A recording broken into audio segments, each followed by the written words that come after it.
The expansive North European plain, characterized by its dense taiga and intricate web of interconnected river systems, served as the geographical backdrop for the emergence of the Novgorodian polity. This vast, challenging territory, dominated by coniferous forests and poor acidic podzol soils, demanded unique adaptations from the migrating Slavic populations. The entire hydrological network revolved around the Great Lake Ilmen, a substantial inland sea whose waters fed the Volkhov River, the arterial link flowing northward directly into Lake Ladoga, and ultimately to the Baltic coast. This natural highway dictated the patterns of human movement and settlement across the region. The migration of Eastern Slavic tribal groups into this northern latitude was complete by the 7th and 8th centuries CE.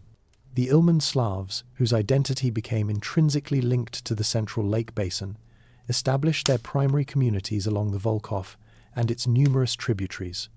These settlers developed an economy that blended subsistence farming, utilizing slash-and-burn techniques to clear limited agricultural patches, with the intensive exploitation of local forest resources such as furs, timber, and wild honey. Concurrently, the veche, a second major East Slavic group, pushed their settlement frontier from the southwest, occupying the lands that bridged the western Dvina and the upper Volga river systems. The region that would eventually coalesce into the Novgorodian state was defined by the cultural overlap and close geographical proximity of these two distinct, yet related, tribal entities. Primary evidence for the structured nature of these early pre-urban settlements derives from monumental funerary architecture found throughout the region. Large earth-built burial mounds, known as sopki, were erected along the elevated banks of the major rivers. These impressive semi-spherical mounds represent a high degree of communal organization and coordinated labor, demonstrating the existence of a stable sedentary population base.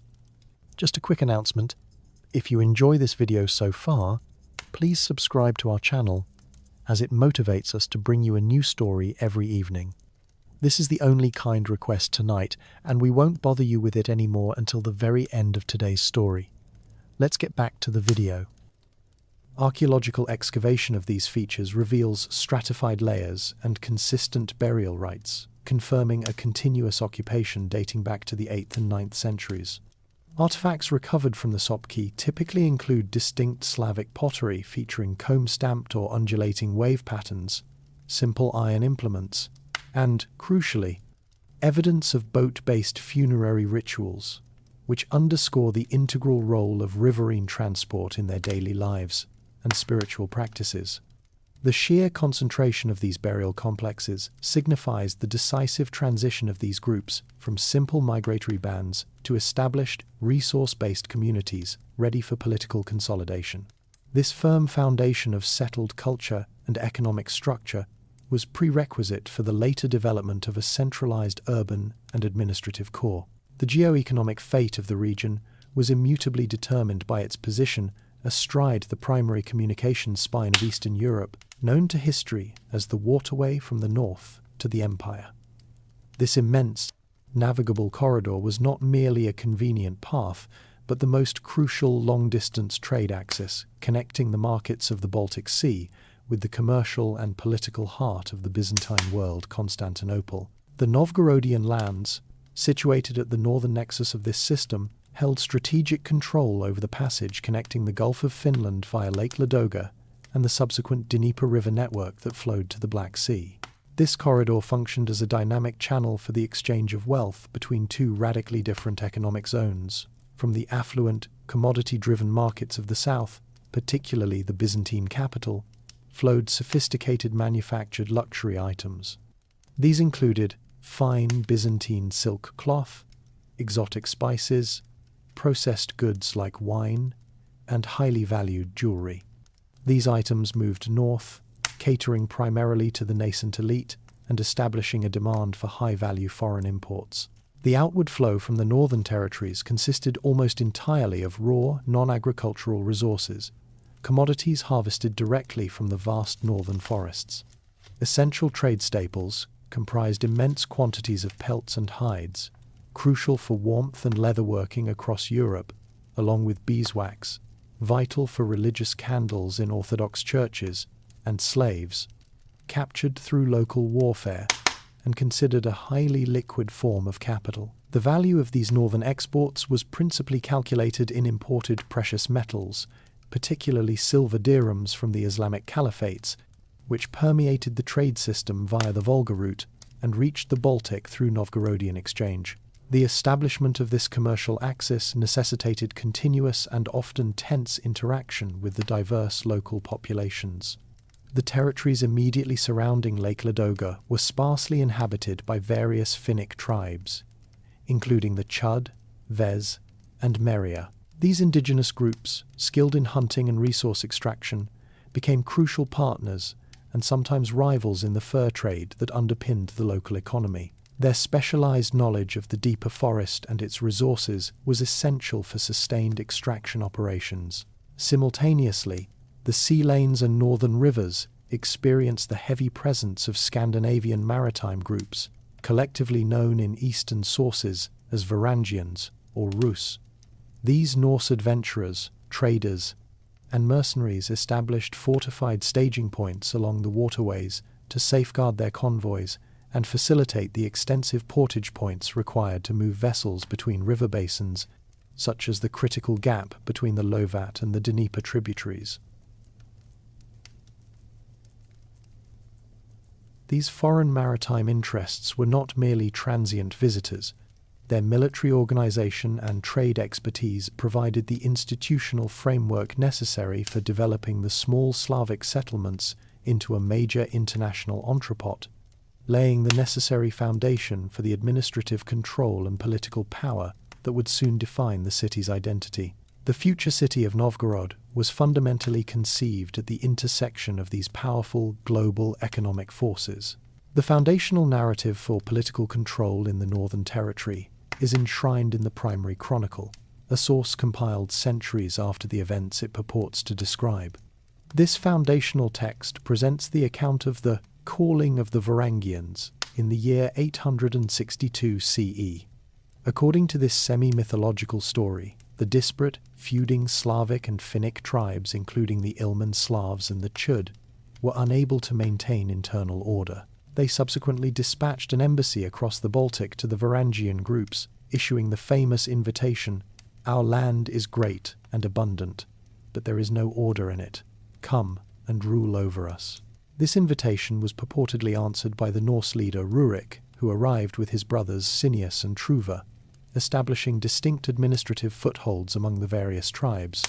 Rurik initially settled near Lake Ladoga, while his relatives established short-lived centers at Beluzero and Izborsk. While modern historiography debates the literal truth of a single, unified invitation, the Normanist controversy, the undeniable result was the rapid imposition of an organized military and fiscal authority drawn from Scandinavia onto the local Slavic and Finnic populace. This external, military-focused group, the Rus, provided the crucial administrative cohesion necessary to protect and maximize the profits of the international trade route. Upon the death of his brothers, Rurik centralized the nascent administration, relocating the political nucleus to a new, more strategic site immediately south of the eventual town, the Novgorodian Gorodish. This was the original princely settlement, deliberately positioned on a naturally defended elevation, forming an essential strategic trade and defense point controlling the key waterways leading out of Lake Ilmen. The Gorodish functioned not as a large urban center, but as a heavily fortified military headquarters and the seat of the prince's authority, separate from the main commercial and habitation clusters of the Slavs. The initial administrative structure, established by Rurik and his successors, was elemental and primarily extractive. The chief governing duty of the early princes, including Rurik's successor, Oleg, was the polyudai, the systematic annual tribute collection. This practice involved the prince and his druzhina, military retinue or personal guard, traveling throughout the subject territories during the winter months, demanding goods, principally furs and slaves, from the subjugated tribes. The druzhina was the sole instrument of enforcement and the core of the state's rudimentary legal and coercive power. Control over the Gorodish thus represented control over the entire logistical mechanism for receiving, storing, and exporting the wealth extracted during the Polyudai, thereby underwriting the military organization that would soon expand the state's reach dramatically southward. The nascent political authority, centralized at the Gorodish, immediately began the systematic expansion of influence over the immense territory required to sustain the lucrative trade economy. This territorial growth was characterized by the coercion of numerous indigenous Finnic and Slavic groups into accepting tributary status. The political center targeted resource-rich areas, particularly those offering abundant furs, the true currency of the north. Through punitive expeditions led by the prince's Druzhina, Novgorodian control was imposed upon tribes such as the Vepsians, the Karelian peoples residing near Lake Ladoga, and various groups dwelling around the White Sea littoral. The result of this sustained expansion was the formation of an extensive, loosely unified territory that required administrative division for efficient governance and resource extraction. By the late 11th century, this administrative area was formally structured into the Pyatony, or 5 quarters. These administrative districts radiated outwards from the city centre, covering immense geographical areas. The Vodskaya Piatina controlled the lands north toward the Gulf of Finland. The Derovskaya Piatina encompassed the crucial western areas along the Pola and Lovat rivers. The Bezetskaya Piatina extended east toward the Mologa River. The Shelonskaya Piatina managed the territory to the southwest of Lake Ilmen. And the Nizhnyaya Piatina, later known as the Obanezhskaya, stretched northeastward towards the Arctic Ocean and the vast timber and fur reserves of the Dvina. Each Piatina functioned as a fiscal and military unit. Their primary economic purpose was to manage the seasonal tribute flow, dan, of pelts, wax, and other staples directly into the city's coffers. Tribute collection shifted from the sporadic winter polyidai, travelling collection, to a formalized system based on fixed geographical quotas, administered by appointed officials. This sophisticated organization ensured a predictable volume of commodities necessary for sustained international trade. The military foundation of the future state was equally systematic. The Pyatony served as the recruitment basis for the Novgorodian host, while the prince retained his elite Norse Slavic Druzhina for high-value operations and defense of the Gorodish. The Pyatony were responsible for raising local levies and providing the necessary infrastructure, including staging areas and supply caches for long-distance military and trade expeditions into the Ugra lands of the Ural Mountains. The Northern Taiga. This territorial structure, established during the initial period of princely dominance, cemented the vast resources necessary for Novgorodian power. It created a rigid administrative framework for controlling the subject populations, ensuring that the wealth of the hinterlands was systematically funneled into the central commercial hub, providing the undeniable economic and military foundation for the unique republican political system that would define the city's medieval identity. The formalization of these districts was a crucial step in transforming a collection of tributary tribes into a cohesive, administrable state. The decision by Prince Vladimir of Kiev to adopt Orthodox Christianity as the state religion in 988 CE represented the single most transformative event for the entire Russ's realm. This act, primarily driven by strategic political and economic considerations regarding the Byzantine Empire, initiated a slow, highly controlled process of cultural assimilation in the northern periphery, far removed from the capital's direct authority. Unlike the instant, mass conversions sometimes claimed in later chronicles, the faith's spread to the Novgorodian lands was gradual and methodical, relying on the persistence of appointed clergy and the prince's sporadic military backing. The construction of the first monumental Christian structure in the city immediately signaled the shift in political and spiritual allegiance. This structure, the original wooden street, Sophia Cathedral, was consecrated around 989 CE under the auspices of the first bishop of Novgorod. Its name deliberately mirrored the central cathedral in Constantinople, symbolically linking the remote northern city to the prestige and ancient legitimacy of the Byzantine liturgical tradition. However, its wooden construction, in contrast to the stone foundations laid in Kiev, underscored the immediate reliance on local materials and the nascent stage of the city's architectural development. The ecclesiastical structure established in Novgorod was rigidly hierarchical and dependent on foreign expertise. The metropolitan in Kiev, and ultimately the Patriarch in Constantinople, controlled the appointment of the Bishop of Novgorod. This reliance meant the city regularly received imported clergy who were fluent in Byzantine religious practices, Greek legal concepts, and the sophisticated theology of the Eastern Church. This influx of educated personnel was instrumental in introducing Cyrillic literacy and standardizing liturgical texts, laying the necessary groundwork for a formal legal and bureaucratic culture beyond simple oral tradition. The introduction of Christian legal traditions, particularly the Byzantine-derived canonical law, did not immediately supplant local customs, but provided an alternative, centralized authority for matters of morality, marriage, and inheritance. Similarly, the initial integration of Christian ritual into the deeply ingrained local pagan context was necessary to achieve acceptance among the populace. The populace continued to observe traditional seasonal rites and venerate ancient nature deities, simply layering Christian saints such as Street Elijah, Perun, and Street Vlasi Volos over the existing pagan pantheon to create a syncretic belief system. This practical fusion, rather than outright rejection of local beliefs, facilitated the faith's eventual deep-rooting within the Novgorodian social fabric. The church thus became an indispensable arm of the princely administration, providing not only spiritual guidance, but also the necessary organizational structure and legal justification for the state's expanding territorial and commercial authority.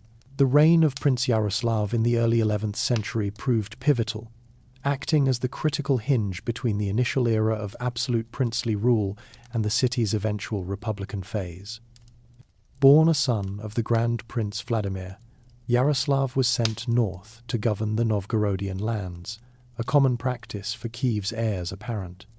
However, his time in the northern city was defined by a calculated assertion of independence from the central authority of Kiev, ultimately leading to a confrontation with his father and later his brother. This struggle for autonomy necessitated cultivating strong local support from the influential merchant and boyar elite of Novgorod itself. Yaroslav's most profound political act during this period was the granting of the first known Charter of Liberties to the Novgorodian populace. Although the original document is lost, chronicler accounts consistently point to its existence around 1019 CE, following his successful ascent to the Kievan throne, earning him the moniker Yaroslav the Wise. This charter was not a benevolent gift, but a negotiated agreement, a practical quid pro quo for the military and financial aid provided by the Novgorodians in his struggle for the Grand Princely title. By assisting Yaroslav, the city secured a foundational written promise of constitutional rights. This charter established a crucial legal precedent by explicitly limiting the authority of the reigning prince, thereby transforming the relationship between ruler and ruled. Where previous princes held unrestricted fiscal and military power, the charter provided the local elite with specific powers that could not be arbitrarily overridden. This landmark document effectively curtailed the prince's jurisdiction in local commercial and judicial matters, reserving them for the nascent Novgorodian aristocracy. This restriction was revolutionary in the context of the evolving centralized monarchy of the Russ's lands. Furthermore, the charter laid the groundwork for local self-governance. By granting the townspeople specified rights and judicial autonomy, it acknowledged the unique political power of the Novgorodian community as a distinct legal entity. The charter established that future princes of Novgorod would no longer arrive as absolute masters but as contractual figures obliged to govern according to terms set down by the city itself.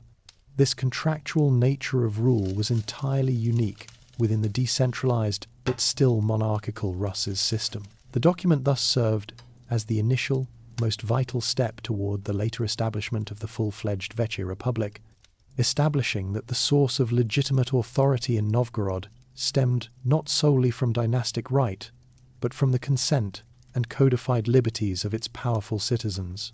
The city's increasing political and economic maturity demanded a corresponding demonstration of power and permanence, culminating in the construction of the formidable stone Street Sophia Cathedral. The original wooden cathedral had tragically burned down in 1045 CE, clearing the way for a structure commensurate with the city's ambition. Construction commenced almost immediately, lasting until its consecration around 1050 CE. This project required enormous resources and specialized skills, signifying the city's ability to mobilize labor and import high-quality materials, transforming its core identity from a temporary northern outpost into an enduring spiritual and commercial capital. The symbolic significance of the stone cathedral was immense, establishing it as the city's undisputed religious and civic heart. Architecturally, it followed the classic Byzantine cross in square design, but was adapted with massive proportions and robust, unadorned walls to suit the harsher northern climate and the defensive nature of the complex. It was explicitly intended to rival the newly completed stone cathedral in Kiev, signaling Novgorod's spiritual equality and implicitly challenging the central authority's political primacy.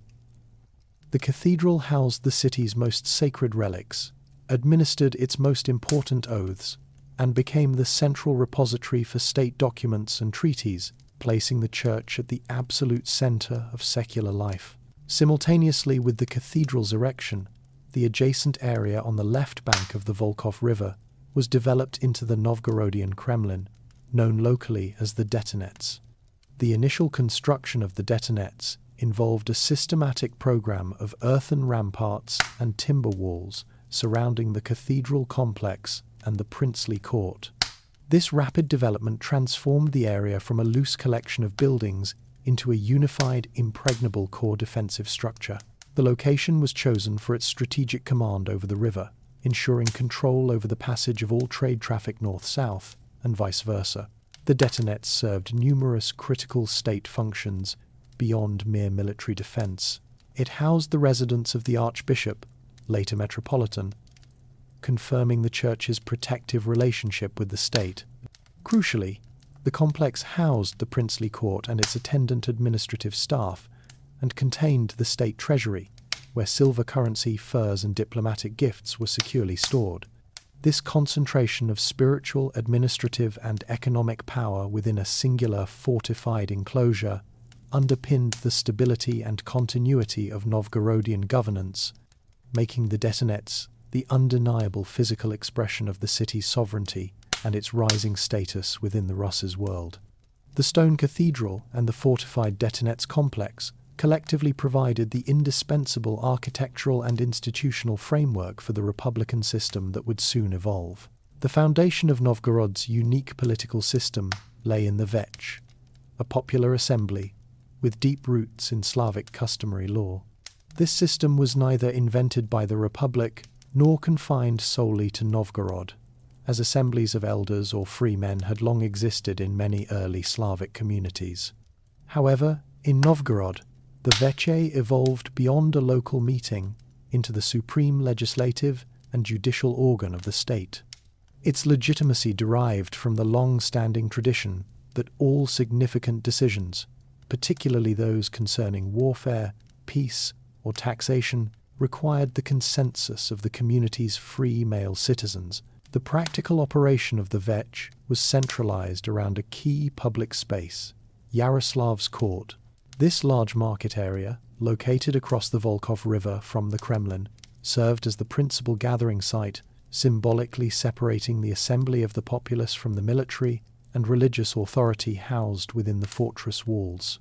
Citizens were summoned to the assembly by the ringing of the veche bell, a dedicated civic instrument whose sound was instantly recognizable and whose physical control was a constant point of political contestation, as its seizure signaled the effective collapse of the republican system. Attendance at the assembly was theoretically open to all free male householders residing within the city, giving the appearance of direct democracy. However, in practice, the veche was dominated by the interests and organizational structure of the urban elite.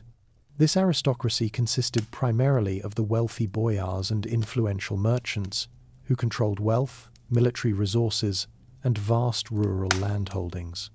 They effectively managed the agenda and orchestrated the voting process by organizing their clients, dependents, and employees into cohesive blocks. The core challenge of the veche lay in achieving consensus, as there was no formal voting mechanism involving ballots. Decisions were made through acclamation, the loudest roar of approval or disapproval, often leading to violent clashes between rival political factions that arrived armed and organized. This reality established a balance of power that was always precarious. While the general populace could, through sheer numbers and vocal resistance, veto or influence policy, the urban elite consistently held the leverage to initiate policy, control strategic appointments, and ultimately finance the military operations required to protect the state's commercial empire, ensuring that their collective will usually prevailed over disorganized public opinion. The veche, despite its democratic appearance, was a primary tool of aristocratic control, cloaked in the mantle of ancient communal tradition. The transformation of Novgorod from a princely dependency to an independent republic culminated in the definitive political rupture of 1136 CE. The central figure in this dramatic event was Prince Vsevolod Mstislavich, a descendant of Yaroslav the Wise, whose familial ties linked him to the most powerful branch of the ruling Rurikid dynasty. Vsevolod's position was already precarious, defined by the contractual limitations established by earlier charters and the ingrained power of the local boyar and merchant elite. His fate hinged entirely upon maintaining the delicate political balance and military competence expected by the Novgorodian citizenry.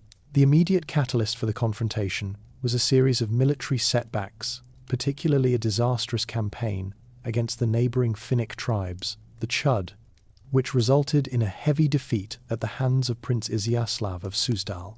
The Novgorodian populace interpreted this failure not merely as poor leadership, but as a direct abrogation of the prince's primary duty, to ensure the military protection and territorial integrity of the state's commercial interests. The commercial elite and the organized military factions seized upon this incompetence as a sufficient justification for unprecedented political action. A veche was swiftly summoned, and the assembly made the extraordinary and defining decision to expel Prince Vsevolod Mstislavich and his family. The prince was physically detained within the Detonets, the fortified Kremlin, for approximately 10 weeks before being forcibly sent away.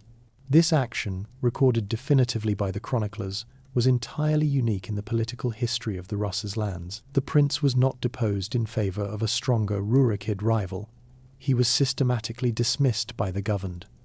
This moment established the formal principle that the veche held the sovereign power to elect and dismiss its rulers. Dynastic right and inheritance, while still necessary for providing a candidate, were permanently superseded by the conditional consent of the free Novgorodian people.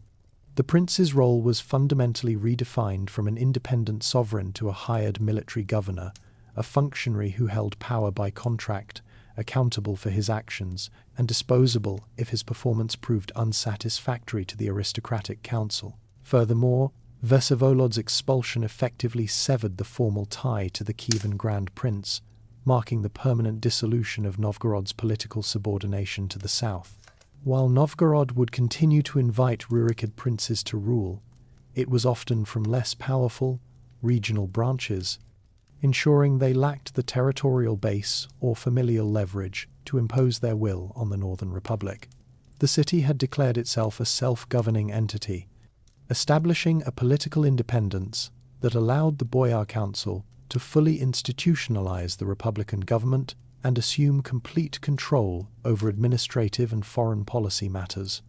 The year 1136 thus stands as the true birth date of the Novgorodian Republic. The expulsion of Vsevolod Mstislavich in 1136 CE formalized a political reality that had been gradually emerging for decades. The status of the Novgorodian prince was irrevocably changed. He was stripped of all pretensions to being an absolute sovereign, transitioning instead into a strictly defined executive officer, known formally as the knyaz. This transformation was engineered entirely by the city's powerful aristocratic council, the boyars, who had successfully leveraged the veche's nominal sovereignty to consolidate their own administrative control over the burgeoning commercial empire. Crucially, the relationship between the city and its knyaz was formalized through a detailed bilateral agreement known as the ryad, meaning agreement or order. This contract was signed, often under oath in the presence of the archbishop, immediately upon the prince's invitation to rule. The ryad meticulously codified the limitations on the prince's power, turning him into a functionary hired for his military leadership rather than a hereditary ruler. This legal document was the foundational constitutional instrument of the Republic, explicitly subordinating the princely power to the will of the city. The restrictions placed on the knyaz were comprehensive, designed to prevent him from acquiring any independent economic or political base within the city's territories. Most significantly, the contract forbade the prince from owning land, vocheny, within Novgorodian territory. This provision was critical, as it denied him the ability to generate wealth, recruit independent forces, or establish loyalty networks apart from the city's treasury. The prince effectively lived in the city on sufferance, occupying only the designated court area within the detonets, but holding no proprietary domain. Furthermore, the ryad specifically curtailed the prince's fiscal and legislative authority. He was explicitly denied the power to raise taxes unilaterally or collect tribute outside the pre-approved schedules. All matters of finance, trade, and coinage remained under the jurisdiction of elected Novgorodian officials. The knyaz was forbidden from passing laws or issuing decrees without the express and formal consent of the veche and the boyar council. His judicial role was also limited, requiring him to share authority with the city's elected possednik and preventing him from judging Novgorodian citizens outside of the city's court system. The prince's primary responsibility, as dictated by the contract, was purely military, to serve as the chief general, defending the city's vast trading territories, leading the army on campaigns, and commanding the garrison within the detonets. He was contractually obligated to bring his own professional druzhina, military retinue, for defense, yet even this force was strictly controlled and could not be used against the interests of the Republic. The ryad thus completed the political revolution, ensuring that while the city retained a strong military executive, all ultimate sovereignty, economic, legal, and administrative rested with the city's powerful elite. The true political power of the Novgorodian Republic resided not with the imported prince, but with the two most powerful non-princely offices, the posadnik and the archiepiscop, archbishop. These elected and appointed positions served as the executive and spiritual foundations of the boyar-led state, effectively controlling all civil, economic, and foreign policy matters. The posadnik served as the city's chief executive, often translated as mayor or governor. This office was historically the most critical secular post, responsible for overseeing the administration of the city and its vast colonial territories. The posadnik commanded the Novgorodian militia, supervised the legal system, presided over the sessions of the prince's court alongside the knyaz, and managed the republic's fiscal affairs. He was typically elected by and drawn exclusively from the ranks of the boyars, the landowning aristocracy.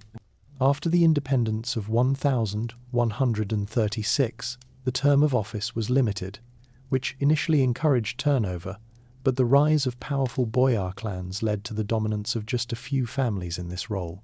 By the 14th century, the office itself became collective, with multiple former posadniks serving concurrently, forming a powerful council of posadniks that further consolidated aristocratic control and prevented any single individual from becoming too strong. The archiepiscop or archbishop occupied the highest religious office and held immense moral and political authority.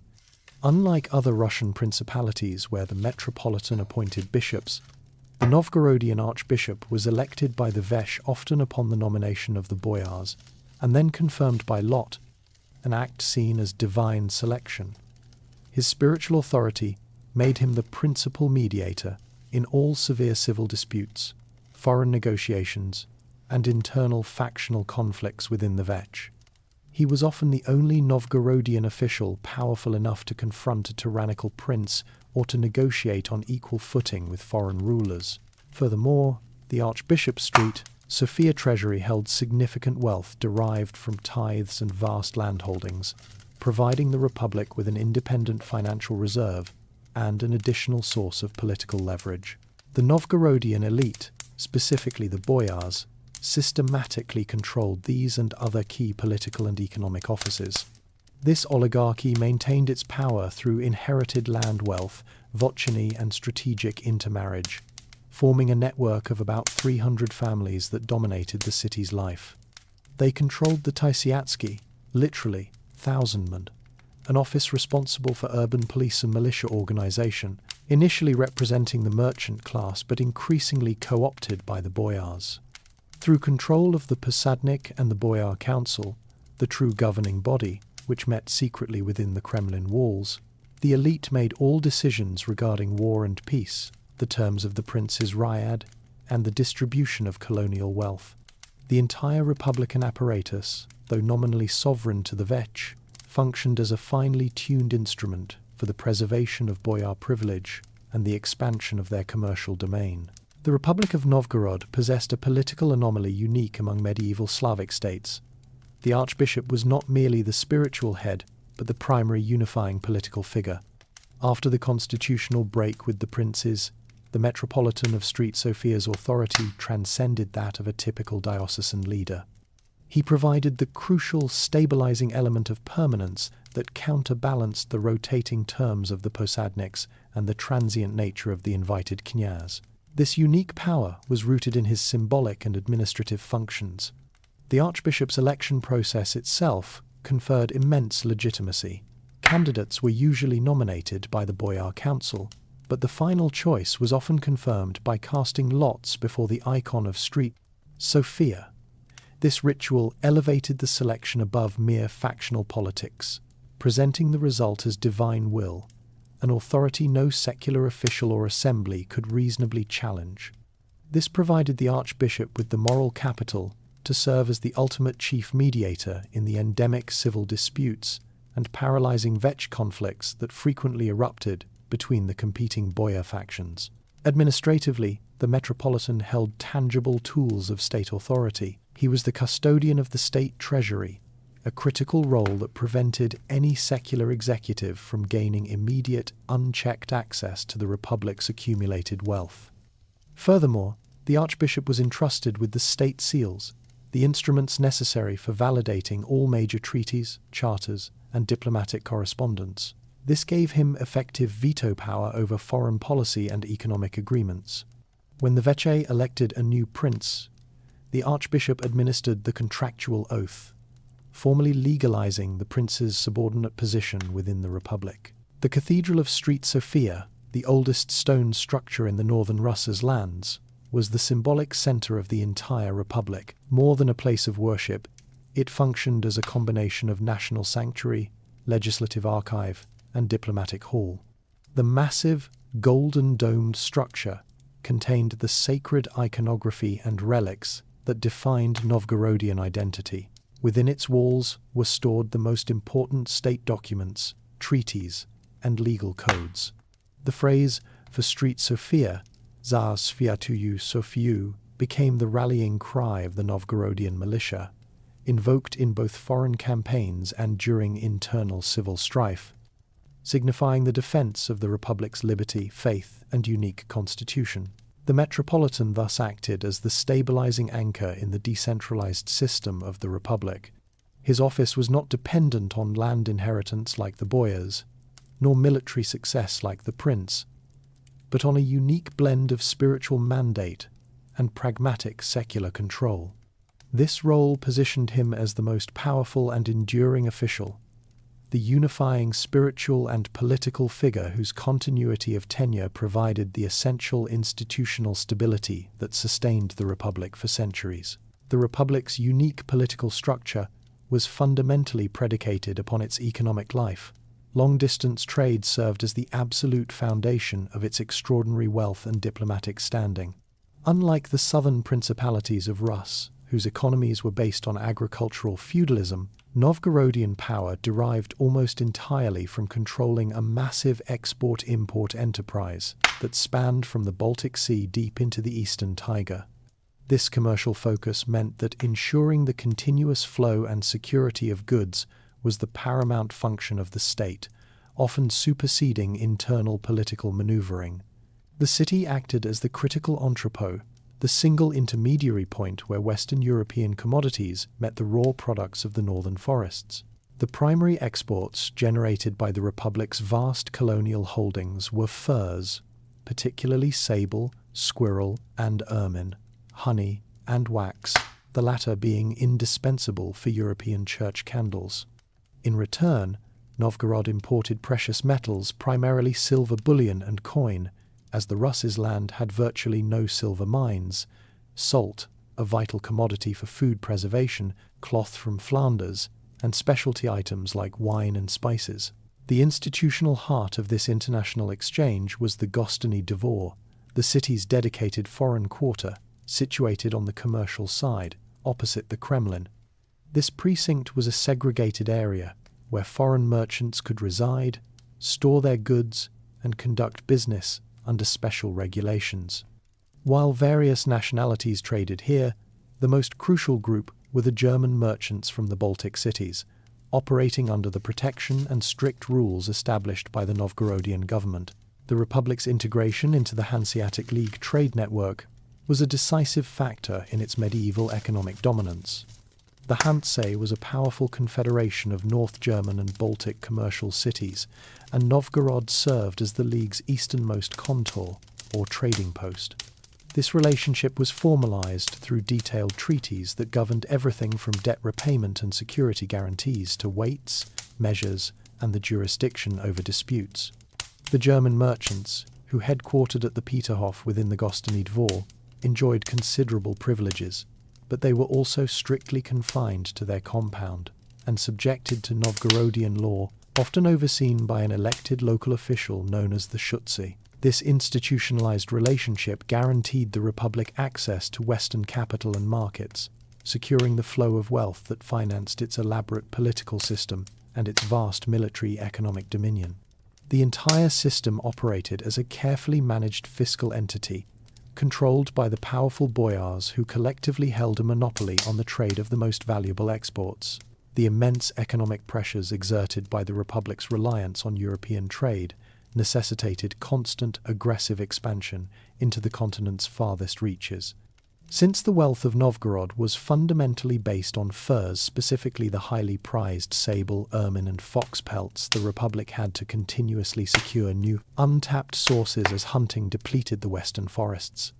This drove a focused policy of exploration and colonization deep into the vast, inhospitable territories of the northeast, primarily the Transvolga and Pechora regions. This massive domain, stretching toward the Ural Mountains and the Arctic Ocean, became known as Ugra or Perm. This expansion was a military-economic endeavor fueled by the boyar elite's hunger for monopoly control over these resources. They organized specialized expeditions to impose tribute, yasak, upon the various indigenous Finnic tribes, such as the Komi and Udmurts, who inhabited these lands. The primary administrative tool was not settlement, but the establishment of small fortified outposts and the systematic practice of tribute collection. These vast northern lands, though never fully settled by Slavic peoples, were critical to the Republic's fiscal solvency, generating the premium furs required by the Hanseatic contour. A defining element of this predatory expansion was the ushkuniki. These were not professional, centrally controlled army units, but rather self-organized groups of river pirates and explorer militias, primarily composed of lower-ranking boyars, merchants, and adventurers. Their name is derived from the ushkai, a light, maneuverable, long-decked riverboat suited for fast travel and raiding. The Ushkiniki functioned as the vanguard of Novgorodian power, using the extensive river network to push into the Trans-Volga and secure this massive, resource-rich territory. While technically serving the interests of the Republic by securing Yasak and opening new territories, the Ushkiniki frequently acted with complete autonomy. Their primary motivation was plunder, often targeting not only indigenous settlements but also rival Russ's principalities, particularly those controlling trade along the Volga River. They raided as far south as the Golden Horde's territories, and later the cities of the Volga Bulgars, thereby acting as both explorers and destabilizers. Their expeditions were instrumental in mapping and subjugating the northeastern domain, yet they presented a constant source of diplomatic tension and internal conflict. The Novgorodian boyar government was often forced to publicly condemn the actions of the Ushkiniki to appease neighboring powers, such as the Grand Princes of Moscow or the Tatars, even while secretly benefiting from the wealth and territorial gains these militias secured. The success of the Republic's economic system was thus predicated on this difficult balance, leveraging the violence and enterprise of these explorer raiders to secure the sable frontier while managing the resulting political fallout. The Republic faced an immediate strategic danger, not from the east, but from the Catholic West, a threat driven by territorial ambition and religious ideology. During the early 13th century, the expansionist forces of the Teutonic Knights and the Swedes began to press directly against the Republic's sensitive western borders. These were existential threats. Military defeat would not only mean the loss of territory and trade access, but the imposition of a foreign Catholic hierarchy, jeopardizing the Republic's Orthodox faith and its unique political autonomy. The defense against this coordinated pressure required the intervention of a military commander of exceptional skill, Prince Alexander Nevsky. Although invited by the veche and thus subordinate to the boyar council, Nevsky's presence was vital precisely because he possessed the martial acumen the localized Novgorodian forces lacked. His leadership proved decisive in two legendary engagements that defined the Republic's survival. The first confrontation was the Battle of the Neva in 1240. The Swedes, led by Jarl Birger, aimed to seize control of the crucial river connecting Lake Ladoga to the Baltic, thereby cutting off Novgorod's access to the route from the Varangians to the Greeks. Alexander responded with characteristic speed and surprise, leading a small, dedicated force of his Druzhina and Novgorodian volunteers. Attacking the Swedish camp under the cover of dense morning mist, his decisive, unexpected assault routed the invaders and forced them into a permanent retreat from the Neva approaches. This swift victory earned him the epithet Nevsky and preserved the Republic's vital maritime trade lifeline. 2 years later, Nevsky confronted the even more disciplined Teutonic Knights of the Livonian Order, who had captured the key fortresses of Pskov and Izborsk. This threat was fundamentally an ideological one, aimed at the forceful conversion of the Orthodox populace. Nevsky gathered a formidable force, blending his princely troops with the Novgorodian militia, the Polk, and intercepted the Crusader heavy cavalry on the ice of Lake Peipus in 1242.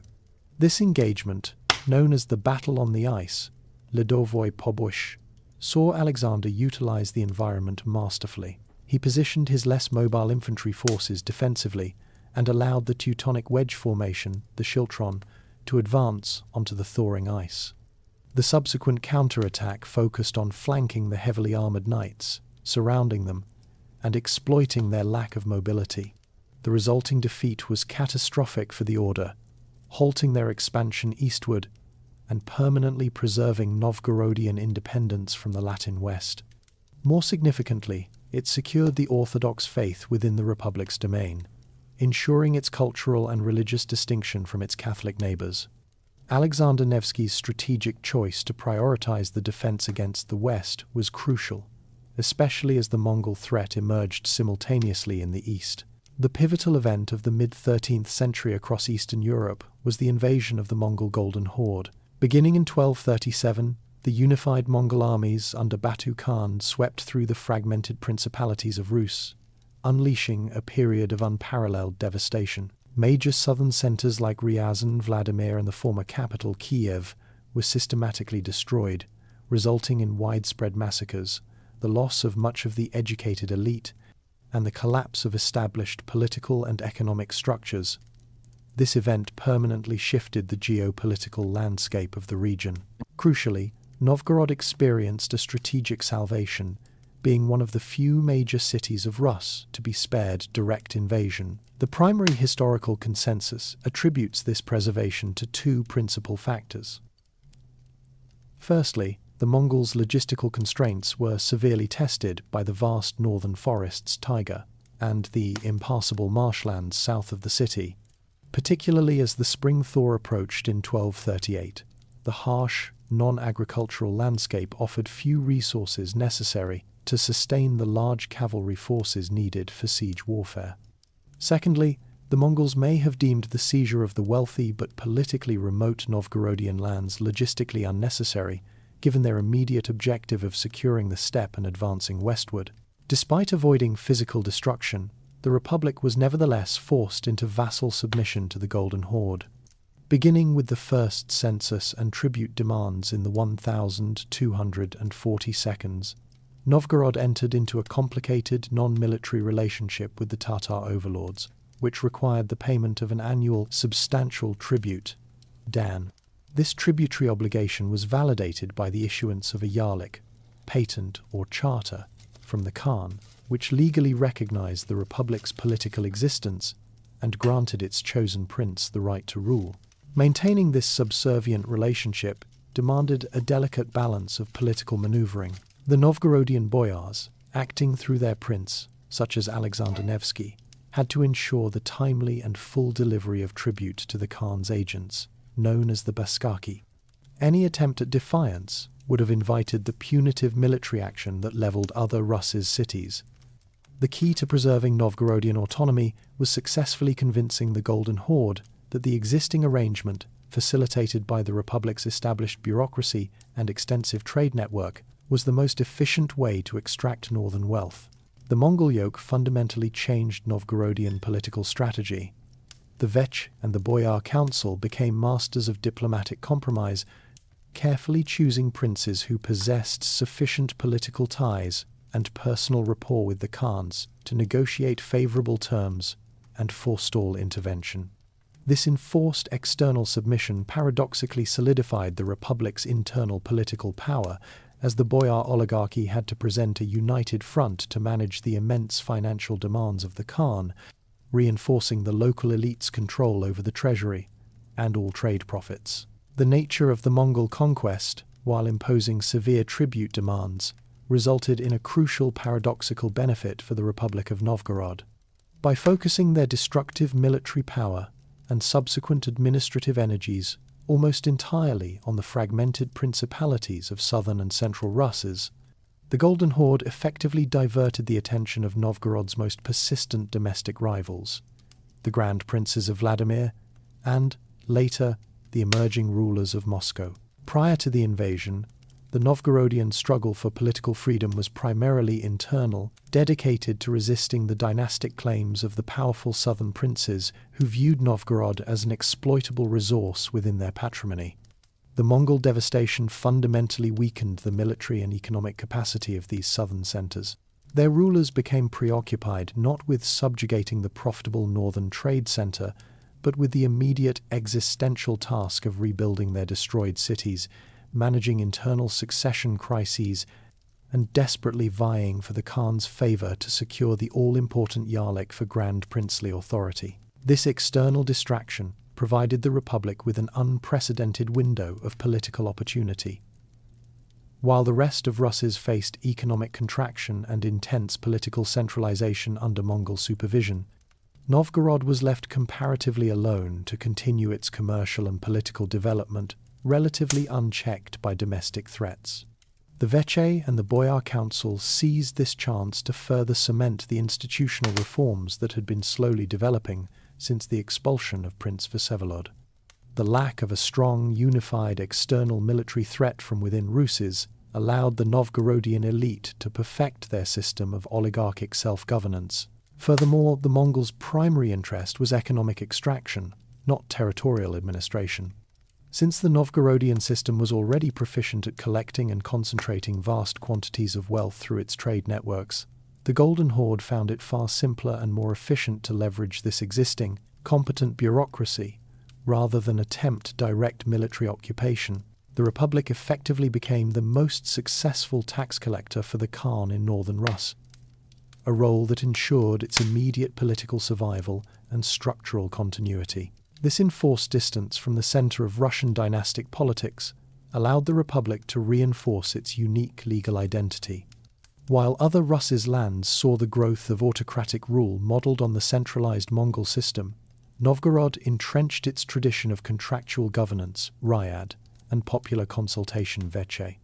The constant flow of European silver and furs, unburdened by the need to fund large standing armies against domestic rivals, accelerated the city's growth, making it an economic outlier and a political anomaly among the fragmented states of late medieval Russes. The internal political landscape of the Republic was defined by its physical and administrative divisions. The city was structured into 5 distinct ends, or konci, each serving as a geographical, administrative, and military unit.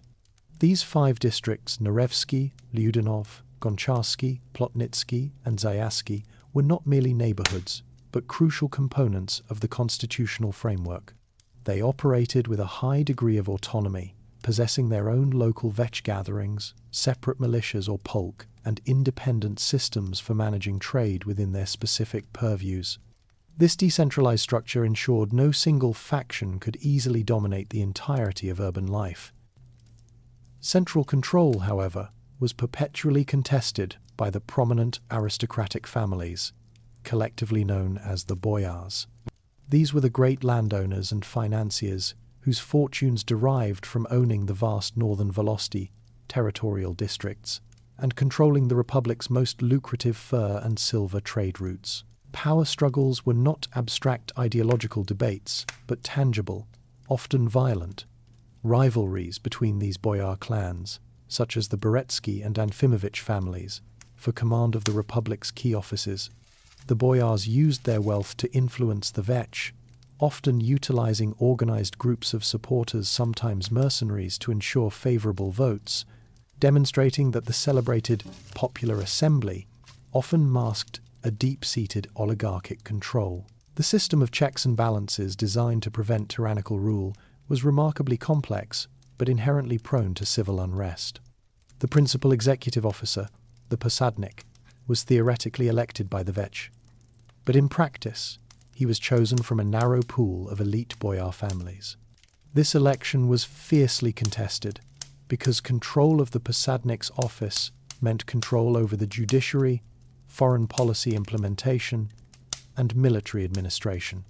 The potential for wealth accumulation and the allocation of lucrative resources made this office the central prize in aristocratic power struggles. This perpetual rivalry meant the political system was characterized by frequent dismissals of the posadnik. A faction defeated in the veche or unhappy with a rival's policies could, and often did, mobilize sufficient street support to force the incumbent's resignation or even execution. These frequent turnovers ensured that no single family or individual could consolidate power for too long. However, this stability through instability came at a cost, often paralyzing the government during critical periods of foreign policy or military threat. The system was self-regulating, yet consistently turbulent, confirming that the Republic was fundamentally a compact among wealthy urban elites who placed the maintenance of a limited power government above consistent administrative efficiency.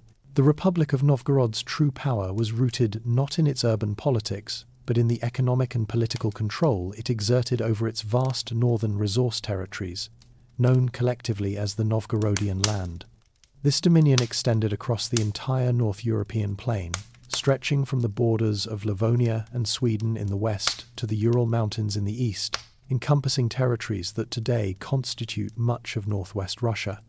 The Republic's immense scale meant its territorial holdings rivaled major European kingdoms of the era, such as France or the Holy Roman Empire, based purely on geographical extent.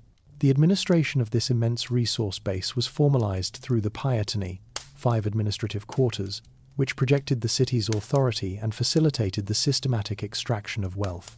These territories functioned as a resource colony, primarily dedicated to sourcing the 3 essential northern commodities: furs, wax, and fish. Furs, particularly high-value sable, ermine, and black fox, were the economic bedrock, financing the elite boyar class and supplying the vital flow of silver needed for European trade. Securing these resources required a constant effort to assert control over the indigenous Finnic tribes, including the Zyrians, Veps, and Permians, who inhabited the Transvolga and Pechora regions. Novgorodian policy toward these groups was a complex mixture of tribute enforcement and missionary efforts. While the primary goal was economic subjugation, conversion to Orthodox Christianity served both as a spiritual mandate and as a powerful tool for political integration. The establishment of trade posts and permanent garrisons often coincided with the founding of remote monasteries, which acted as both spiritual centers and outposts for the burgeoning colonial administration. The collection of the polyudi in these remote districts was managed by Novgorodian agents, typically lower boyar families or specialized tax collectors, who ensured the flow of raw wealth back to the urban core. Military authority was maintained by the Novgorodian militia, and occasional punitive expeditions against recalcitrant tribes who refused the tribute. This immense territorial dominion was crucial because it provided the Republic with a monopoly on the most coveted northern luxury goods, thereby guaranteeing its indispensable position within the Hanseatic trade network and solidifying its unique status as an empire built not on agriculture or conquest of settled lands, but on the exploitation of the northern wilderness. One of the most profound insights into the social and cultural life of the Republic arose from a unique archaeological discovery, the birch bark documents. Beginning with the first find in 1951, excavations in Novgorod's remarkably well-preserved cultural layer have unearthed thousands of these inscribed artifacts, a phenomenon unmatched across the medieval world. The documents are not grand legal charters or royal decrees. Rather, they are the ephemeral notes of daily life, written on strips of birch bark that were rolled or folded. The damp, anoxic clay soils of the city, acting as an exceptional preservative, saved this organic material from decay. The method of inscription was simple yet ingenious, enabling a speed and accessibility that paper could not match. Instead of using ink, a scribe utilized a pointed bone or metal stylus paisalo to press letters into the softened inner bark. This unique preservation and writing method revealed a society with a wide spread of literacy that extended far beyond the traditional confines of the clergy and aristocracy. While elsewhere in Europe, writing was largely the domain of monastic scriptoria and princely chanceries, in Novgorod, literacy was a practical skill common among the merchant and common classes. The demographic range of the writers is evidenced by the sheer variety of documents recovered. They include letters between husbands and wives, market tallies between merchants, and even children's school exercises, complete with spelling errors and simple drawings. This proliferation of accessible writing challenges the notion of medieval Russes as being uniformly illiterate, pointing instead to a highly urbanized and commerce-driven culture, where documentation was a necessity, not a luxury. These documents provide invaluable insights into the Republic's functioning. Economically, they detail trade logistics, prices of commodities like wax and furs, loan agreements, and debt collections, confirming the Republic's intense focus on finance. Socially, they illuminate familial relations, private insults, and personal requests, offering a human dimension absent from formal chronicles. Legally, they contain records of judicial disputes, summonses, and property claims, showing the practical application of Novgorodian legal principles outside the formal veche or princely court. Crucially, the language found in the documents is often a vernacular form of Old East Slavic, distinct from the more formal Church Slavonic used by the clergy, further confirming that writing was a functional tool for a broad segment of the population. The birchbark documents thus stand as a powerful testament to the unique social dynamism and commercial sophistication of the Republic, demonstrating that its economic success was underpinned by a pragmatic, widespread ability to record and manage complex transactions. The Republic of Novgorod developed a sophisticated legal system that stands distinct within the context of early Russia's law. While the foundation of jurisprudence across Eastern Slavic lands was largely rooted in the Russkaya Pravda, the ancient law code of Kievan Russes, Novgorod's mercantile nature necessitated a radical evolution away from its reliance on archaic concepts and princely authority. The city's focus on international trade and credit demanded a legal framework built for efficiency, commerce, and the protection of private property, leading to the gradual compilation of unique Novgorodian legal codes. This legal architecture was characterized by the detailed nature of its commercial law. Trade relations were meticulously governed by statute, codifying everything from loan interest rates to rules for property inheritance and the rights of foreign merchants operating within the Gostiny Dvor. Disputes involving the Hanseatic League, for instance, were handled according to specialized agreements that balanced local customs with international commercial standards. The development of specific court proceedings confirmed the city's commitment to due process over arbitrary princely judgment, ensuring that legal outcomes were predictable and defensible, a vital concern for a society dependent on credit and long-distance financial risk. Criminal law also evolved to reflect the primacy of the civic structure.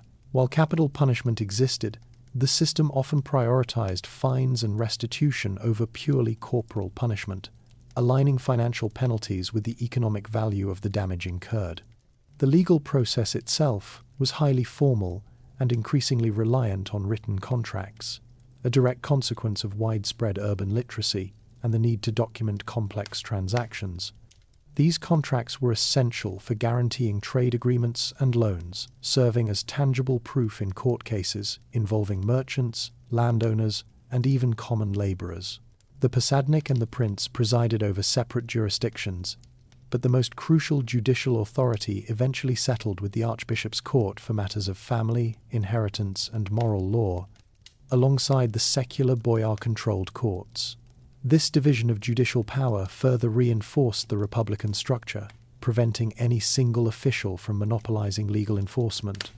Furthermore, the very existence of a legal system so singularly dedicated to mercantile society, focusing intensely on debt, collateral, and commercial fraud highlights the city's self-identity as an economic entity first and foremost, whose primary constitutional duty was to facilitate profitable trade and secure the Republic's financial interests. The geographical and political isolation experienced by the Republic of Novgorod fostered the development of a cultural uniqueness particularly evident in its artistic output.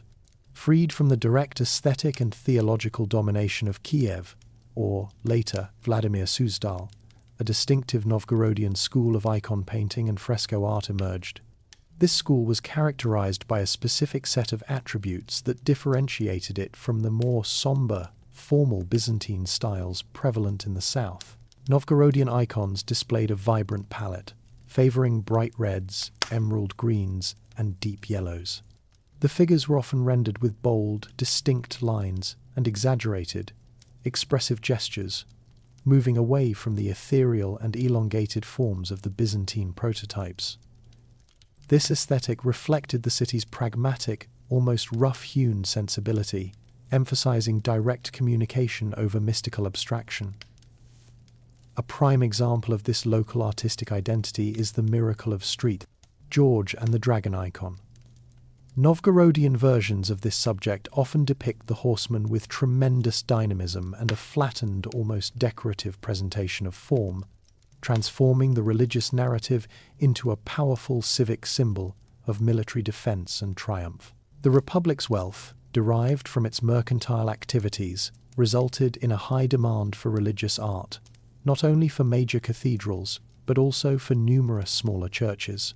These churches were typically commissioned and financed directly by powerful merchant guilds or affluent boyar families, as acts of piety and public displays of status.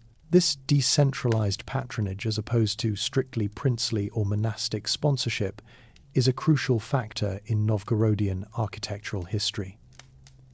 The architecture of these structures also possessed a clear local stylistic idiom. While the foundational stone church was the massive six-domed street, Sofia Cathedral, the later and more prevalent style, involved the construction of smaller, square-plan, single-domed churches. These buildings, often incorporating local limestone and brick, were structurally solid and practical, featuring thick walls and minimal exterior decoration compared to the elaborate carvings found in Vladimir Suzdal. The use of multi-domed churches, though less frequent than the single-domed type, served to further distinguish the urban skyline and provide distinct landmarks for the different urban ends. Inside these structures, the walls were covered with extensive fresco cycles. While many were lost, surviving examples reveal a characteristic Novgorodian style, a monumental scale, figures with large, expressive eyes, and a narrative urgency that parallels the directness of their icon painting. The proliferation of these locally commissioned and locally styled churches and art objects underscores the cultural uniqueness that the Republic successfully fostered throughout the entire medieval period. The Republic's extended period of relative autonomy was fundamentally threatened by the emergence of the Grand Duchy of Moscow.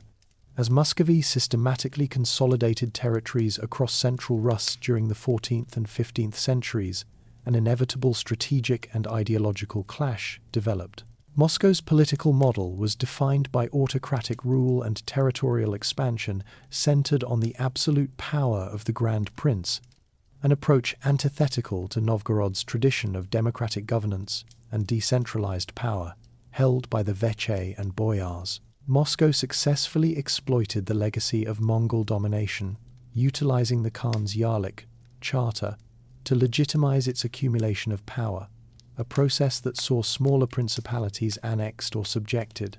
Crucially, Moscow began to view the vast, resource-rich Novgorodian north, the source of immense wealth in furs and trade, not as a partner in the political landscape, but as a necessary and contiguous territory for unification. This fundamental objective made conflict unavoidable. The ideological schism between the two states centered on the concept of sovereignty. For Novgorod, sovereignty resided in the communal will of the citizens, expressed through the veche and administered by the elected possednik. For Moscow, sovereignty was the divine right of the single paramount ruler, who sought to command and own all land and people within his domain. This conflict was not merely a territorial dispute, it was a struggle between two incompatible constitutional philosophies. Muscovy's strategic advantage lay in its geographical position, controlling the key land routes to the south and east, and its growing demographic superiority. By the mid-15th century, Moscow's population and financial resources significantly outweighed those of the Republic. Furthermore, the Muscovite princes, such as Vasily II and later Ivan III, skillfully leveraged their status as orthodox leaders to claim authority over all Russian lands, portraying Novgorod's political system as chaotic and faction-ridden. The rising threat intensified internal divisions within the Republic. The city's aristocracy became polarized between pro-Muscovite factions who saw submission as an inevitable path to political survival, and fiercely independent groups, often led by powerful figures like the Beretsky family, who advocated for seeking a counterbalance to Moscow's power by aligning with the rival Grand Duchy of Lithuania. This internal political fragmentation provided Moscow with repeated pretexts and opportunities for intervention, weakening the Republic from within before any major military engagement. Thus, the powerful, centralizing state of Muscovy emerged as the existential threat that would determine the entire future of the independent Novgorodian state. The existential confrontation with Muscovy was critically undermined by a growing divide within Novgorod's political elite. By the mid-15th century, the city's influential boyar aristocracy had fractured into two irreconcilable political camps, a struggle that paralyzed the veche and consumed the Republic's remaining strength. This division did not follow class lines. It was a schism among the most powerful landowning and mercantile families concerning the Republic's foreign policy and ultimate survival. The pro-Muscovite faction recognized the overwhelming military and financial power of the Grand Prince. They argued that any attempt at armed defiance was futile and would result only in the total destruction of the city and its economic structure. Members of this camp, often holding key executive positions, believed that a negotiated, managed submission to Moscow offered the only realistic path to preserving their family's wealth and land rights. They were willing to accept the loss of political independence in exchange for retaining their socio-economic status within the evolving Russian state. Opposing them was the staunch Republican faction, led by powerful, fiercely independent families, most famously the Boretskys. This group viewed Muscovite centralization as an intolerable threat to the ancient Novgorodian liberties, the right to elect officials, control foreign policy, and manage local taxation. They were primarily composed of the older boyar lines whose immense wealth was directly tied to the pietany system and the vast northern resource territories, giving them a vested interest in the continuation of the Republican model. They were committed to fighting for independence, even if it meant risking military confrontation. To counter Moscow's inevitable aggression, the Republican faction adopted a desperate political strategy, seeking an alliance with the Grand Duchy of Lithuania. The Lithuanians offered a powerful counterbalance, controlling large swathes of Rus and posing a military deterrent to Muscovy. Crucially, the Lithuanian Grand Dukes promised to respect Novgorod's constitutional rights and religious freedom, offering a partnership based on shared opposition to Moscow's autocracy. This proposed alliance, however, caused massive public upheaval due to Lithuania's Catholic affiliation, which Muscovy immediately branded as treasonous collaboration with the Latin West. Muscovy, under Ivan III, skillfully exploited this internal chaos, employing propaganda and bribery to weaken the Republic from within. Muscovite agents infiltrated the city, disseminating rumors that the Boretskys were preparing to betray orthodoxy. Moscow financially ruined key Novgorodian merchants by manipulating trade embargoes, then offered them massive loans in exchange for political allegiance. This systemic subversion turned portions of the merchant class and common citizens against the boyar elite, effectively destroying the consensus necessary for the veche to execute a unified defense strategy against the centralizing state. The inevitable military conflict between the Republic and the Grand Duchy of Moscow culminated in the Battle of the Shelon River in 1471. This confrontation was triggered by the Republican faction's final, desperate diplomatic pivot toward Lithuania, which Muscovy immediately framed as a betrayal of the Orthodox faith and a direct challenge to the authority of Ivan III. The Grand Prince mobilized a highly organized professional army, characterized by disciplined infantry and integrated artillery support, a testament to Muscovy's centralized military reforms. The Novgorodian forces, in stark contrast, were hastily assembled and lacked unified command structure.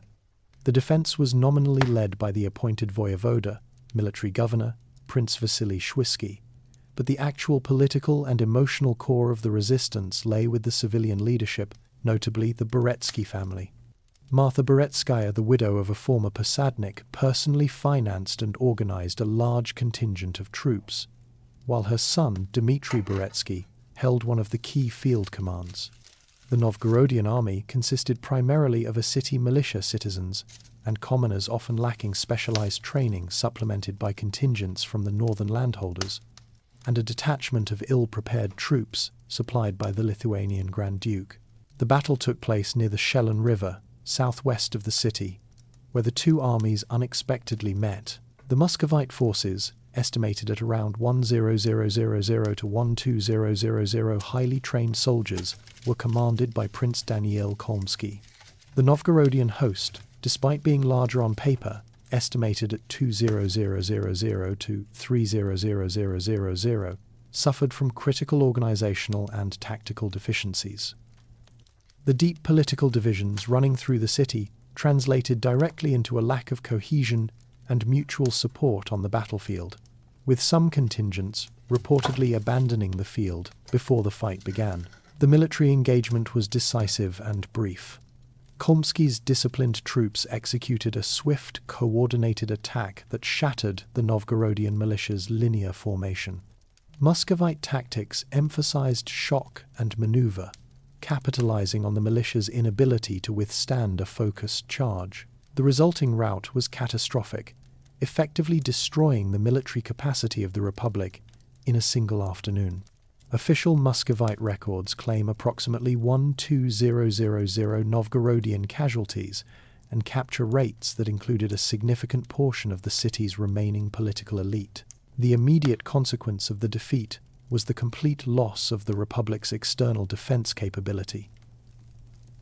More significantly, the catastrophe allowed Ivan III to execute a legal and political purge.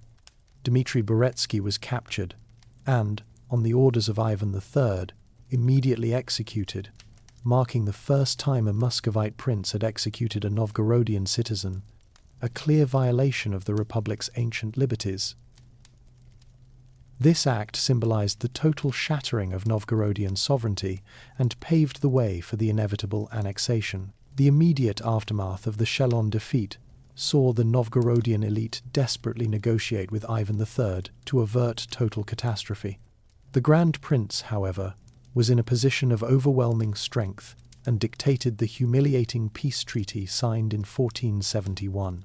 This agreement drastically reshaped the constitutional relationship between the Republic and Muscovy, formalizing Novgorod's submission to Muscovite suzerainty. The treaty was designed not merely to extract reparations, but to systematically dismantle the structures that had defined the city's unique political identity for centuries. The primary financial term of the settlement was the imposition of a massive war indemnity, an enormous fine levied against the Republic, payable to the Muscovite treasury. This sum was intended to cripple the city's finances and underscore its subjugation. More significant than the monetary loss were the territorial and political concessions. Novgorod was forced to surrender all its vast Transvolga colonial territories, Zavolokhy. This loss instantly eliminated the Republic's primary fur-rich resource base, severely undermining the wealth of the boyar families and the economic foundation of the city's long-distance trade. Crucially, the treaty included clauses directly targeting the Republican political machinery. The veche, Popular Assembly, which had been the supreme sovereign body for 3 centuries, was forced to relinquish its right to conduct independent foreign policy. This meant the veche could no longer enter into treaties, particularly with Moscow's rivals, such as the Grand Duchy of Lithuania.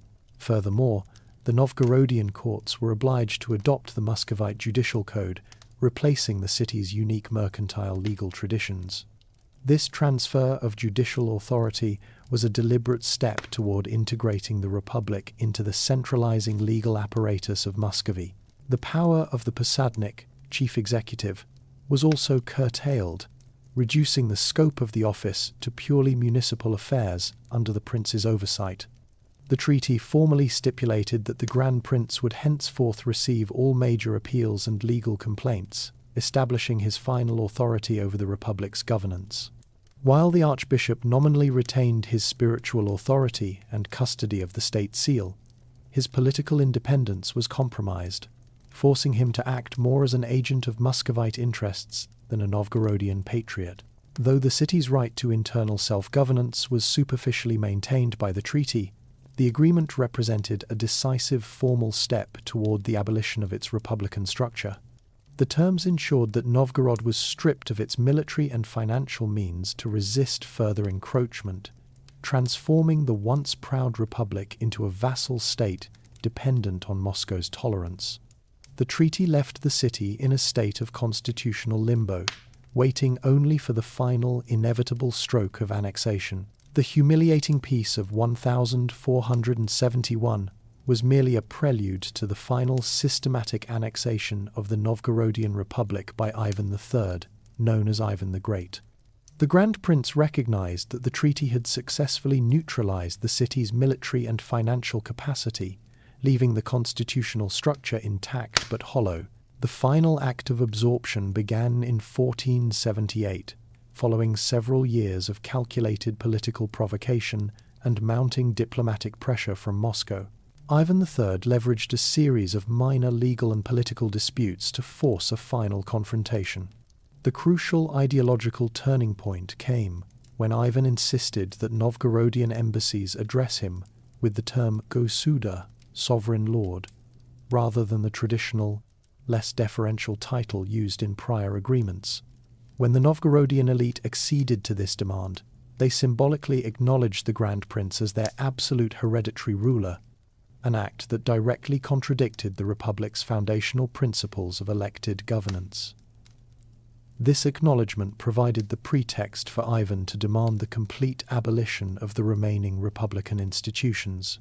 In a decisive move, Ivan III personally arrived in the city in January 1478. Acting not as an invited prince, but as a conquering sovereign, he immediately ordered the symbolic and actual abolition of the veche and its political machinery. The great veche bell, which had for centuries served as the vibrant symbol of the Republic's freedom and the summoning call of popular sovereignty, was publicly silenced. This artifact was not simply destroyed, it was forcibly removed from its traditional location on Yaroslav's court. The great bell was transported eastward, a journey that represented the final, irreversible transfer of political authority. Its relocation to Moscow served as the most powerful possible statement of Novgorodian subjugation, transforming the symbol of local self-governance into a trophy of Muscovite centralization. With the silencing of the bell, the 3-century-old system of public political debate and popular legislation was instantly terminated. The remaining civic offices were eliminated. The title of posadnik was officially abolished, and the role of the Tisiatsky, military commander, was discontinued. In their place, Ivan III installed 2 Muscovite namesniki, governors, who were personally loyal to him. These governors assumed all executive, judicial, and military control, ruling the city as a simple province of the Grand Duchy, marking the end of the Republic's constitutional uniqueness. The Novgorod treasury, including the extensive land registers and financial records, was seized, completing the systematic liquidation of the independent state. Following the formal abolition of the veche and its institutions, Ivan III implemented the final, devastating phase of his consolidation: the massive, forced relocation of the Novgorodian political and economic elite. This was a calculated policy of political cleansing, designed to permanently sever the social and economic foundations upon which the Republic had rested. Ivan's strategy was based on the recognition that institutions, while abolished on paper, could be revived as long as the dominant aristocratic families remained rooted in the city. The primary targets of this policy were the wealthy boyar families and the powerful elite merchant class. These clans had been the traditional holders of the posadnik office and the hereditary patrons of the various city ends, effectively controlling the flow of goods and capital. By displacing them, Ivan ensured the destruction of the local political and economic structure and eliminated any leadership capable of mounting a future rebellion. Whole families were stripped of their ancestral estates and properties and then forcibly deported eastward to Muscovite lands. These families were resettled in regions far removed from their northern power base, such as Moscow, Vladimir, and other central Russian territories. This geographic dislocation served to break their internal networks of kinship, debt, and loyalty, neutralizing them as a political force. Crucially, the exiled boyars were often granted new, less productive landholdings in Muscovy, but they were now indebted to the Grand Prince and integrated into the emerging Muscovite service nobility, ensuring their allegiance. To fill the void created by the expulsions, Ivan III organized the resettlement of Muscovite loyalists in Novgorod. These individuals, drawn from the Muscovite dvor, court, and military service class, were granted the confiscated Novgorodian lands and properties. This exchange of landholders was the functional mechanism of the annexation. It replaced a politically unreliable, deeply entrenched aristocracy with a new class of Muscovite pomeshchiki, service gentry, whose prosperity was entirely dependent on the Grand Prince's favor. They served as Ivan's direct administrative and military base in the newly acquired territory. The purposeful destruction of the local economic structure was comprehensive. The vast, self-governing colonial territories of the Republic, which had produced immense wealth from furs and raw materials, were incorporated directly into the Muscovite state's fiscal administration. The old Hanseatic trade privileges were heavily curtailed or revoked, redirecting the lucrative northern trade network to Moscow's benefit and minimizing the contact of local merchants with foreign powers. This final, systemic removal of the ruling class secured Novgorod's fate, completing its transformation from a unique mercantile republic into an integral and subservient province of the Grand Duchy of Moscow. The expulsion of the Novgorodian elite in the 1472 marked the conversion of the former republic into a simple administrative territory of the centralized Muscovite state. This transformation was not merely a change in name, it represented a fundamental systemic overhaul designed to harmonize the region with the autocratic governing principles of the Grand Duchy. The city ceased to be the sovereign subject of a prince and became instead an integral part of Muscovy's rapidly expanding political domain. This process involved the loss of Novgorod's unique legal and mercantile identity. The city's distinct legal code, a sophisticated body of commercial, criminal, and procedural law developed over centuries of mercantile practice, was systematically superseded by the laws and customs of the Muscovite court. Legal proceedings were now conducted under Muscovite procedures and adjudicated by appointed governors, namestniki, replacing the decentralized authority of the posadniks and the public legitimacy of the veche assembly. This legal conformity effectively erased the constitutional autonomy granted by Yaroslav's ancient charters. The religious structure, previously a cornerstone of Novgorodian political life, was also brought under central control. While the archbishop remained the metropolitan authority, his independence was severely curtailed. The selection and appointment of the archiepiscop now required the explicit approval of the Grand Prince in Moscow, ending the local tradition of veche-sanctioned elections. The vast, wealthy landholdings of the street, Sofia Cathedral previously exempt from taxation, and a source of immense local power were progressively inventoried and brought under the secular fiscal control of the Muscovite state, effectively nationalizing the church's economic base. Crucially, trade continued, but strictly controlled and redirected by Moscow. Novgorod remained a key transit hub, situated on the historic route connecting northern Europe to the east. Yet the profits and policies of that trade were no longer locally determined. The Hanseatic trade privileges, long the lifeblood of the city, were gradually and systematically revoked, concluding the Republic's direct commercial relationship with the powerful North German League. Muscovite authorities ensured that all significant international commerce was channeled through Moscow, prioritizing the economic growth of the Grand Duchy over the former Republic's prosperity. Novgorod's governance transitioned entirely to the Muscovite model.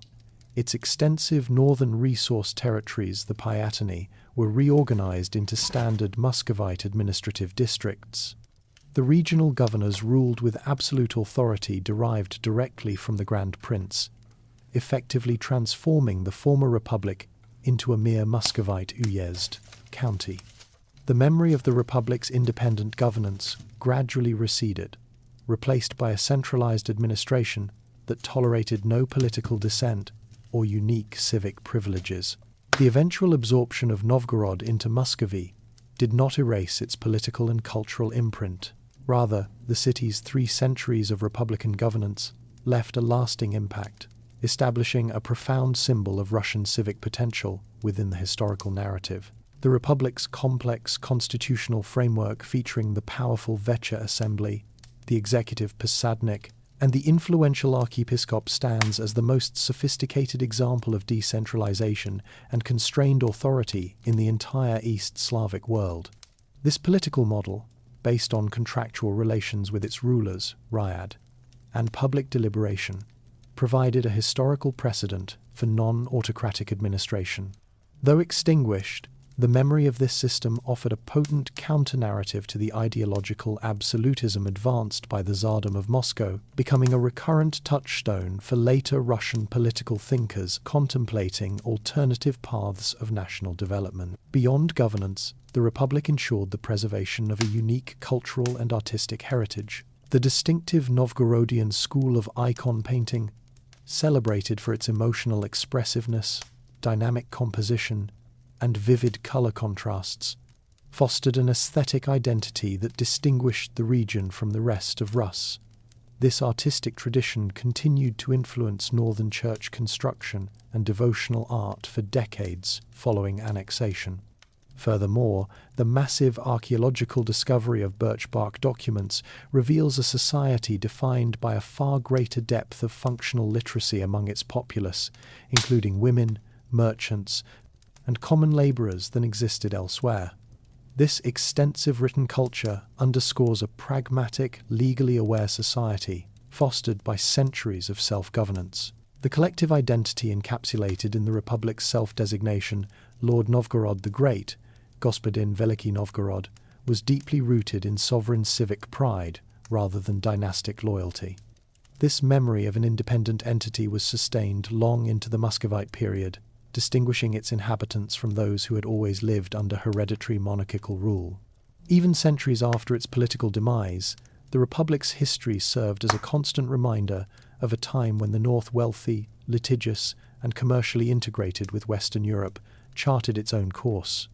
This historical distinction ensures that the memory of the Novgorodian Republic endures as one of the most singular and important political experiments in the history of Eastern Europe.